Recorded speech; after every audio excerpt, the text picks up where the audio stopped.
Hey, what's up YouTube? Welcome back to the next PL300 test prep question. Today we're going to be talking about how to connect Power BI into a Azure SQL Server database. And so as we connect into Azure SQL Server, we're going to have several options available to us.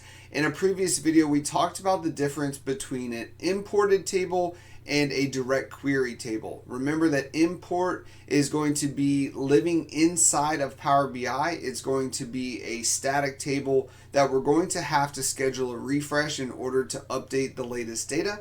And a direct query table is essentially a live connection to our data. So as the database gets updated, so does our Power BI report as well. And we're not going to have to schedule that refresh because of the direct connection using direct query. So today we're going to start in the Power BI desktop to show you how to connect to Azure SQL Server and the options available within inside of that connection. Let's go ahead and get started.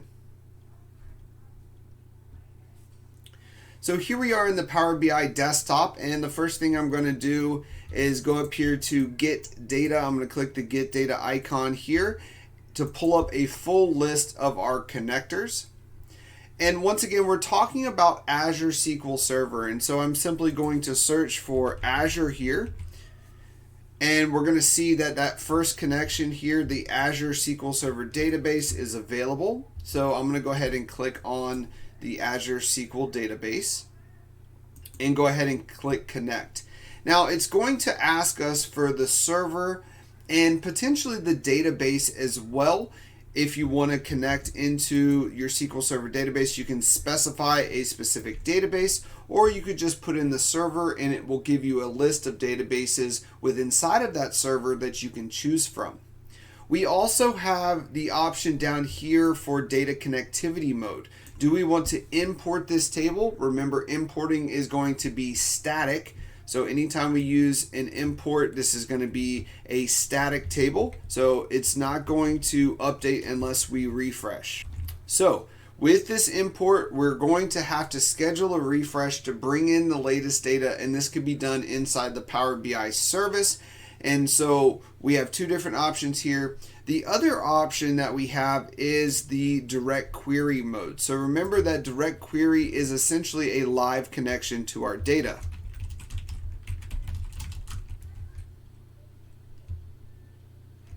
And so this is not going to require a refresh.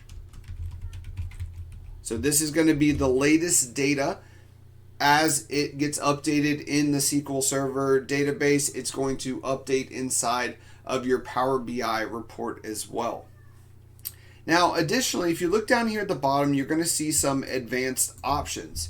So the advanced options area allows you to write a SQL script against the database to pull in specific information rather than just pulling in an entire table. So let's go and take a look at that. So I'm going to click advanced options here. And notice here we can put in a SQL statement, so you can write a SQL statement against the database to pull in specific columns that you want to, and different where clauses to essentially modify and limit the information that's being pulled in. And this is extremely helpful as typically you're going to have very large tables and you don't want to pull in all of the information. Additionally, if you look here, we also have what's known as a command timeout. So this is where you can set a time limit in minutes. And so if the SQL script that you write or the database connection does not connect in a specific time frame, it will time out. And so you can set this to whatever time frame that you want it to run. So let's say 60 minutes. If it doesn't return a value within 60 minutes, then it's going to time out. But this allows you to essentially minimize how long it's going to take to try to hit that database. And so the command timeout is just allowing you to specify how long it's going to try to connect to that data. So now that we have an understanding of the different pieces of connecting to a SQL Server database, let's take a look at our test prep question. It says you have an Azure SQL database that contains sales transactions. The database is updated frequently. You need to generate reports from the data to detect fraudulent transactions. The data must be visible within 5 minutes of an update. how should you configure the data connection? And so as we think about how we're going to access this data, let's look at some of the important pieces here within inside of the question. And so one of the most important pieces that we need to recognize is that the data needs to be visible within 5 minutes of an update. So this is very frequently. And so inside the Power BI service, depending upon the license that you have, you can either update 8 times a day or 48 with premium. Now, inside the service, you can only update every 30 minutes. That's the minimum amount of time that you're going to be able to schedule a refresh inside of the Power BI service. So because of that, with this saying that it needs to be available within 5 minutes of an update, this tells us that this connection needs to be a direct query. And so anytime you have a report that needs to be updated very frequently, that's going to be when we're going to be using that direct query method of connecting to our data. And so it's asking, how should we configure the connection? So let's look at our answer choices here. So it says add a SQL statement. Well, we could definitely add a SQL statement to our connection, but that is not going to determine how frequently it updates. So yes, you can add a SQL statement, but this is not going to help us get the latest data inside of that connection.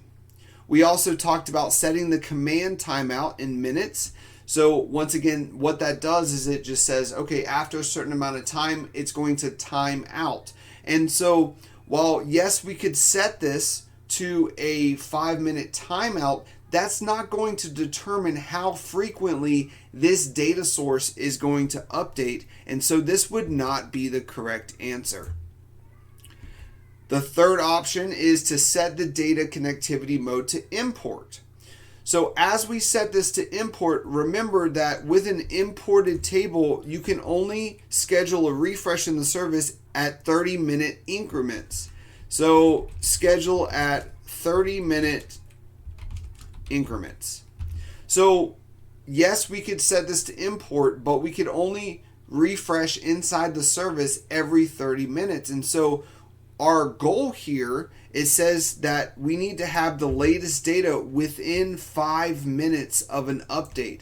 So because of that 5-minute parameter where we have to have the latest data, our correct answer choice is going to be D. Set the data connectivity mode to direct query. This is essentially a live connection to our data. So as that SQL Server database is updated, so is our Power BI report as well. I want to thank you so much for joining me. If you like this video, give it a thumbs up and subscribe to my channel for more content. I'll see you in the next one.